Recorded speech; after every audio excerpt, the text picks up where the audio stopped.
Hello everyone, क्या हाल चाल है। आई होप आप सभी को अच्छे होंगे। मैं परिमल सर स्वागत करता हूं हमारे इस प्यारे से यूट्यूब चैनल पे। सीएसआर नेट के जस्ट कल एग्जाम होने वाले हैं मैथमेटिक्स एंड मैथमेटिकल स्टैटिस्टिक्स में। आई होप आप सभी को ने अच्छे से अपना प्रिपरेशन किया होगा। कहने के लिए तो ये दिसंबर 2024 वाले हैं, बट आपके एग्जाम हो रहे हैं फरवरी में, इसलिए हमने भी टाइटल रखा है फरवरी 2025, है ना। तो कुछ इंपॉर्टेंट टिप्स के बारे में ऐसे डिस्कस करेंगे। ऐसे हम लोग तो बहुत अच्छे से प्रिपरेशन किए हुए हैं, बहुत अच्छे से हमने अपना पीवाईक्यूज कवर अप किया है, टेस्ट दिया, मॉक टेस्ट दिया, सारी चीजें हैं। फिर भी लास्ट टाइम पे है ना, छोटे छोटे मिस्टेक, छोटे छोटे सिल मिस्टेक हो जाते हैं। उसके बारे में आज हम लोग थोड़ा सा डिस्कस करेंगे। उम्मीद है कि आपने अपना प्रिपरेशन बहुत अच्छे से किया है। इनका सिलेबस भी बहुत बड़ा होता है। आपके यूनिट 1, यूनिट 2, यूनिट 3, यूनिट 4 होते हैं। अगर आप मैथमेटिक्स के स्टूडेंट हो, मैथमेटिक्स से आप अपना प्रिपरेशन किया है, तो आपने यूनिट 1, 2, 3 को तो कवर अप किया होगा। और अगर आप स्टैट्स से अपना सीएसआर नेट का एग्जाम देने वाले हो कल, तो आप यूनिट 1 और यूनिट 4 को किए हुए। लेकिन फिर भी अगर हम लोग सिलेबस देखें ना, तो लॉन्ग सिलेबस होता है ना। पूरा सिलेबस कवर अप करने की जरूरत नहीं है। अगर आप ऑल इंडिया रैंक 1 भी लाना चाहते हो ना, इसमें टॉप 10 में भी आना चाहते हो, तो भी आपको 100% सिलेबस पढ़ने की कभी भी जरूरत नहीं होती है, राइट। तो वहां पे क्योंकि आपको क्वेश्चंस बहुत ज्यादा रहते हैं, उसमें आपको सेलेक्ट करने होंगे, पिक करने होंगे कौन कौन से आप वहां पे क्वेश्चन को सॉल्व करना चाहते हो, है ना। आपको टोटल क्वेश्चन रहते हैं 120, उसमें से आपको 60 पिक करने हैं। तो इंपॉर्टेंट टिप्स यहाँ पे बहुत सारे हैं, जिसपे आज हम लोग थोड़ा सा डिस्कस करेंगे। तो इंपॉर्टेंट है, वीडियो को पूरा देखिएगा, स्किप नहीं कीजिएगा। तो जैसे हमने बोला कि लास्ट मोमेंट का टिप्स है, और साथ ही साथ आप कल एग्जाम दोगे, उसके लिए आपको एडवांस में बेस्ट ऑफ लक। आप अच्छे से एग्जाम दीजिएगा। लेकिन एग्जाम के ड्यूरेशन में जो गलतियां होती है, उसको भी हम लोग थोड़ा सा यहाँ पे देखते हैं। हमने यहाँ पे कुछ रेडी करके रखा है, जैसे कि पार्ट A, B, C। ये ऑलरेडी आपको पता है कि किस तरीके का होता है, फिर भी हमने यहाँ पे थोड़ा सा मेंशन किया है। अगर आपको इन्फॉर्म करें तो पार्ट ए में 20 क्वेश्चन होते हैं, लेकिन आपको इसमें कितने सॉल्व करने हैं, 15 ही सॉल्व करने हैं, राइट। जो कि आपके जनरल एप्लीट्यूड से होते हैं, मैथमेटिक्स होते हैं, रीजनिंग होते हैं। इस तरह के छोटे छोटे क्वेश्चंस रहते हैं। पार्ट बी में आपके रहते हैं 40 क्वेश्चंस, लेकिन आपको इसमें सॉल्व करना है 25। पार्ट सी में रहता है 60 क्वेश्चंस, लेकिन आपको इसमें सॉल्व करना है 20, है ना। तो टोटल जो आपको 60 क्वेश्चंस ही आपको क्या करने हैं, सॉल्व करने हैं मैक्स। ठीक है। ये मैक्सिमम आप 60 क्वेश्चन ही सॉल्व करोगे, मैक्सिमम 60। किसमें, तो आउट ऑफ अगर हम लोग देखें तो यहाँ पे 120 में, आउट ऑफ 120 में आप कितना करोगे, मैक्सिमम 60 क्वेश्चन को सॉल्व करना है। मार्क्सिंग की बात करें अगर, क्योंकि इंपॉर्टेंट है, देखिए इसी से डिसाइड होगा कि आप 3 घंटे में कौन कौन से क्वेश्चन पिक करोगे। अदरवाइज आपको क्वेश्चन बहुत सारे आएंगे, बट सीएसआर नेट की एक खासियत होती है कि 70-75 मार्क्स लाते लाते आपके 3 घंटे खत्म हो जाएंगे, और आपके कटअप 80+ रहेंगे। तो आप कटअप से थोड़ा नीचे में हमेशा क्लस्टर पॉइंट बनता है, और वो हमेशा आप वहां पे लटकोगे, ठीक है ना। इसलिए इंपॉर्टेंट है कटअप से आप ज्यादा मार्क्स कैसे लाओ, 110 यानी कि 110 तक जाओ, तो आपके जनरल से भी इजीली जीआरएफ हो जाएंगे। तो उस मार्क्स को कैसे अटेन करना है, वहां तक पहुंचना है, अटेंड करना है, ये भी इंपॉर्टेंट है। तो ये सारा डिसाइड करता है कि इतने क्वेश्चंस में 60 क्वेश्चन मैक्स है, 60 क्वेश्चन सॉल्व करने का मतलब हो गया। अगर ये हम लोग देख ले, तो ये सारे के सारे रहते हैं आपके 2 मार्क्स के। कितने मार्क्स के रहते हैं, 2 मार्क्स के रहते हैं। नेगेटिव कितना है, तो नेगेटिव आपके 1/4 है, दैट इज 0.5 मार्क्स है। ठीक है। इसमें भी आपके नेगेटिव है, हाँ नेगेटिव है। ये कितने मार्क्स के रहते हैं, ये 3 मार्क्स के रहते हैं, ठीक है। और इसमें भी क्या नेगेटिव है, हाँ नेगेटिव रहता है इसमें भी। इसमें कितने नेगेटिव है, वही है आपके 25%, हम लोग बोल सकते हैं 25% जो है आपका, ये नेगेटिव मार्किंग है। इसमें इसमें कोई नेगेटिव मार्किंग नहीं होता। ये 4.75 मार्क्स के रहते हैं, है ना। 4.75 मार्क्स के यहाँ पे हो जाता है no negative mark, no negative. ठीक है। तो इसमें कोई नेगेटिव नहीं है। इसका मतलब आपके 20 क्वेश्चन 95 मार्क्स की सिर्फ आपके नेगेटिव जिसमें नहीं है वो रहते हैं। ये क्वेश्चन जो रहते हैं, ये आपके रहते हैं मल्टीपल सिलेक्ट। ये आपको ऑलरेडी पता होगा ये कैसे क्वेश्चन रहते हैं। ये रहते हैं मल्टीपल सिलेक्ट क्वेश्चन, एमसीक्यू। और ये दोनों के, ये जो रहते हैं दोनों के दोनों एमसीक्यू रहते हैं, और ये वाले एमएसक्यू रहते हैं, ठीक है।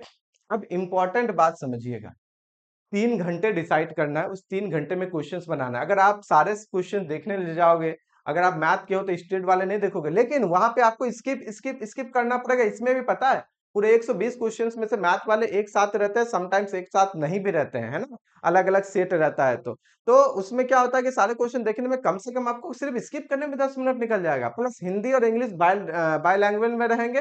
फिर इधर उधर कर्सर करने में आपका टाइम निकलेंगे। मतलब 3 घंटे में से 180 मिनट्स में आप मान के चलो 20 मिनट्स आपके फालतू में वेस्ट हो जाएंगे। ये बहुत इंपॉर्टेंट है। जैसे जैसे आपको जो भी बड़े क्वेश्चन दिखते हैं या मैथमेटिक्स के नहीं है, तुरंत स्किप करना है। टाइम आपको वेस्ट नहीं करना है।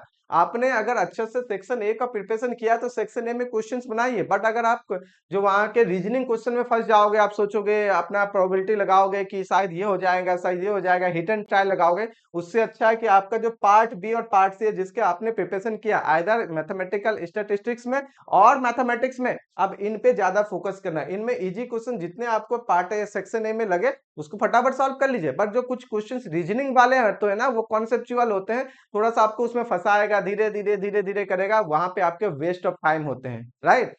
आप उससे अच्छा जो आपका पोर्शन वाला है आप इन पे ज्यादा फोकस कीजिएगा। अगर इससे 5 6 क्वेश्चन 7 क्वेश्चन हो गए और आगे आपको लग रहा है टफ होगा लेकिन टाइम लगेगा, छोड़ दीजिए, सेक्शन बी सी में आइए, क्योंकि रिजल्ट रैंक जेआरएफ आपको यही दोनों सेक्शन देने वाला है ना, सारा चीजें।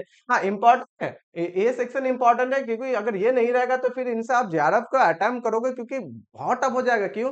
कुछ क्वेश्चंस इजी रहेंगे, मॉडरेट के बाद फिर जंप कर जाएगा हाई क्वेश्चंस, और हाई क्वेश्चंस को बनाने के लिए आपको टाइम चाहिए, जो कि वो टाइम आपको वहां पे 3 घंटे में नहीं मिलने वाला है, ठीक है। तो पिक करना है स्मार्टली, क्वेश्चंस पिक करना स्मार्टली। तो इसमें देखिए, इसमें आपके सेक्शन ए बी और सी में आपके 4 यूनिट होते हैं, आपने किसका प्रिपरेशन किया ये मैटर करता है। अगर आप यूनिट 1 लीनियर अलजेब्रा और रियल एनालिसिस प्रिपरेशन किए तो दोनों से मिला के आपको एलए और रियल से, सिर्फ हमने क्या बोला, linear algebra LA and real से, एल एंड रियल से आपको लगभग लगभग 125 से लेकर 135 मार्क्स के आते हैं।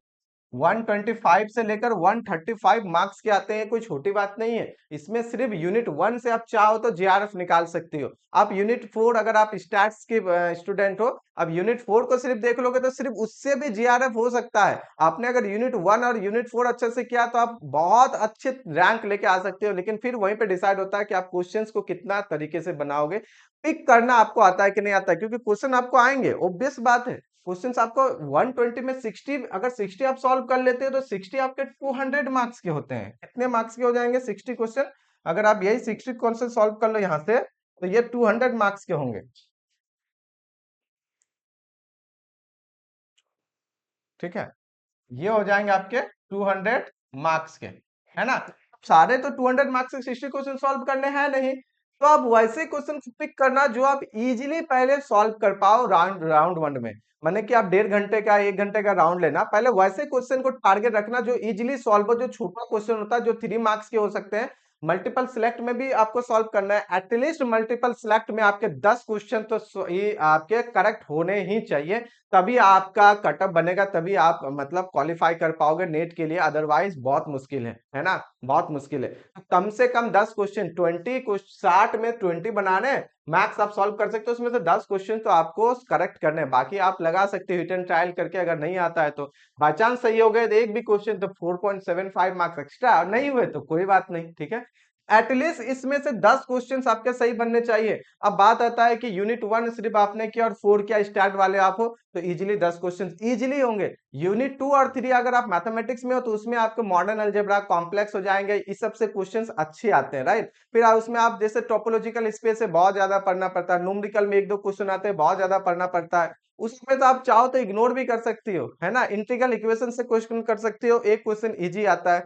तो जो इजी इजी पोर्शन वाले क्वेश्चंस है उनको पहले कर लेना है, ये नहीं कि फर्स्ट जाना है, क्योंकि सिलेबस बहुत बड़ा है, क्वेश्चंस इधर उधर से देंगे, इतना पढ़ना होता है कुछ कुछ में और मात्र 2 क्वेश्चन आएगा। उससे अच्छा क्यों ना हम रियल और लीनियर अलजेब्रा पे फोकस करेंगे कि इससे दोनों मिला के कॉम्बाइन 125 से लेकर 135 मार्क्स तक के आपके आ सकते हैं। अगर आपने सिर्फ लीनियर अलजेब्रा का भी प्रिपरेशन कर लिया है ना, सिर्फ और सिर्फ अगर आपने एलए का भी प्रिपरेशन किया है तो इसी से आपको अप्रोक्स 60 मार्क्स आ जाएंगे। और अगर आप यूनिट 4 का भी किए हुए और कोई 2 टॉपिक इजीली किए हो तो अगर आप उधर से भी 30 से 40 मार्क्स लेके आ जाती हो तो भी आपको 100 मार्क्स में इजीली, आप जनरल कैटेगरी से हो तो भी आपके नेट तो हो ही जाएंगे। अब मान के चलो पूरे सिलेबस का 1/4 भी आपने बेहतर तरीके से किया, लेकिन डिपेंड करता है कि किस कौन सा सिलेबस को आपने कवर अप किया है। तो यूनिट 1 मोस्ट इंपॉर्टेंट है मैथमेटिक्स एंड स्टैट्स दोनों के लिए, और स्टैट्स के लिए यूनिट 4 तो है ही, और आप मैथमेटिक्स से तो यूनिट 2 का कुछ पोर्शन ले सकती हो और यूनिट 3 के कुछ पोर्शन ले सकती हो। अभी का टाइमिंग आपका प्रिपरेशन तो पूरा हो चुका है, अब मेन गोल है वहां पे रब भी अच्छे से आपको करना है एग्जाम में, क्योंकि पेपर बहुत कम देते हैं, लिमिटेड देते हैं, एक स्लाइड दे देगा, एक पेज दे देगा आपको पूरा A4 साइज का। अब वो छोटा छोटा लिखना वो खत्म होंगे तो फिर दूसरा आप अप्रोच कीजिएगा तो दूसरा आपको मिलेगा, है ना। तो ये सारा चीज भी डिपेंड करता है। पिक स्मार्टली करना है क्वेश्चंस को। टोटल 120 क्वेश्चन है, आपको सॉल्व करने हैं 60 क्वेश्चन, लेकिन 60 तो मैक्स सॉल्व करना है। आप अगर इनमें से ना पार्ट सी में से एटलीस्ट 10 क्वेश्चन, अगर पार्ट सी में आपके 12 से 13 क्वेश्चन सॉल्व हो जाते हैं, पार्ट बी में आपके 15 क्वेश्चन सॉल्व हो जाते हैं, ठीक है, सॉल्व हो जाते हैं इन द सेंस करेक्ट होते हैं। पार्ट ए में अगर 7 भी क्वेश्चन सॉल्व हो जाते हैं या करेक्ट हो जाते हैं, 7 क्वेश्चंस भी, तो भी आपके 110 प्लस मार्क्स हो जाएंगे। इनमें 20 भी हो गया तो इसमें लगभग अप्रोक्स 60 हो गए मार्क्स, अप्रोक्स है ना। इनमें आपके हो गए 45 हो गए, ठीक है, तो यहीं पे तो 100 हो गया, और इधर हो गए तो 20 हो गए, 14 हो गए, तो 110 तो आपके इजीली यहाँ से आ सकते हैं। बहुत ज्यादा आपको फोर्स नहीं करना है, इजीली आप यहाँ से कितना कर सकते हो, अगर 12 कर लो या 15 कर लो, कितने हो गए 27, और 7 कर लो 34। ओनली 120 क्वेश्चंस में 34 भी क्वेश्चंस कर लोगे ना आप, तो भी आपके जनरल कैटेगरी से जेआरएफ हो जाएंगे, है ना। तो स्मार्टली क्वेश्चन पिक करना है, ये नहीं बड़े क्वेश्चन को भी देखने लग जाएंगे, ये इसको भी देख रहे हैं उसको भी देख रहे हैं, बहुत टाइम लग जाएगा आपका, वेस्ट ऑफ टाइम हो जाएंगे। अगर 20 मिनट भी आप चला जाता है तो 1 घंटे 60 मिनट में आपको इतने क्वेश्चन सॉल्व करने हैं। और बहुत इजी भी नहीं रहते हैं, बहुत टफ भी नहीं रहते हैं, कुछ कॉन्सेप्चुअल रहते हैं, तो क्वेश्चन को स्मार्टली पढ़ना है। दूसरी बात, क्वेश्चन पढ़ते हुए गलती नहीं करना, फटाफट फटाफट क्वेश्चन पढ़ते हुए छोटे छोटे जो रिजल्ट क्वेश्चन में दिए जाते हैं उसे इग्नोर नहीं करना है, ठीक है। जो आपको दिया गया रिजल्ट है और आपसे जो डिमांड किया जा रहा है, उन दोनों के बीच में जैसे रिलेशन बनाओगे आप, तुरंत क्वेश्चन सॉल्व हो जाएगा। कुछ क्वेश्चन तो यूं ही सॉल्व हो जाएंगे, कुछ क्वेश्चन में आपके कॉन्सेप्ट का यूज होंगे, थ्योरी का यूज होंगे। तो इतना ध्यान रखिएगा कि 60-65 तो हर कोई इजीली लेके आ जाएगा, लेकिन 70 प्लस लाने में एफर्ट लगाना पड़ेगा एक्स्ट्रा, वो एक्स्ट्रा एफर्ट दिखेगा कि आपने कितना प्रिपरेशन किया है ना। फिर भी उम्मीद है कि आप सभी ने बहुत अच्छा से प्रिपरेशन किया। यहाँ पे हमारे क्लासेस में भी जो आपका प्रिपरेशन कराया गया, यहाँ से भी आप सभी ने बहुत अच्छे से प्रिपरेशन किया, मॉक टेस्ट भी दिए, लास्ट में हमने पीवाईक्यू रिवीजन भी कराया, ठीक है, यहाँ से करवाया गया है। तो ये सारे चीजें हो गया, अब बस टाइम है आपका कल बेहतर तरीके से अपना जितना एफर्ट है, जितना आपने पढ़ा उसको 100% एग्जाम में देने का, राइट। कोई भी दिक्कत होता है, कोई प्रॉब्लम होता है, दिए गए नंबर पे आप कांटेक्ट कर सकते हैं यहाँ पे, या डिस्क्रिप्शन में लिंक है वहां से भी आप चेकआउट कर सकते हैं। ऐप डाउनलोड कर सकते हैं, ऐप में आपको बहुत सारे फ्री क्लासेस के लिंक मिल जाएंगे, अदर अदर क्लासेस के सारे चीजें मिल जाएंगे। या अगर आप क्लासेस में ज्वाइन करना चाहते हैं, इंटरेस्टेड है, तो नीचे में दिए गए डिस्क्रिप्शन से वहां पे लिंक से ऐप डाउनलोड कर सकते हैं हमारे इंस्टीट्यूट का, और वहां से फिर आप अपना क्लास भी ज्वाइन कर सकते हैं। Thank you very much.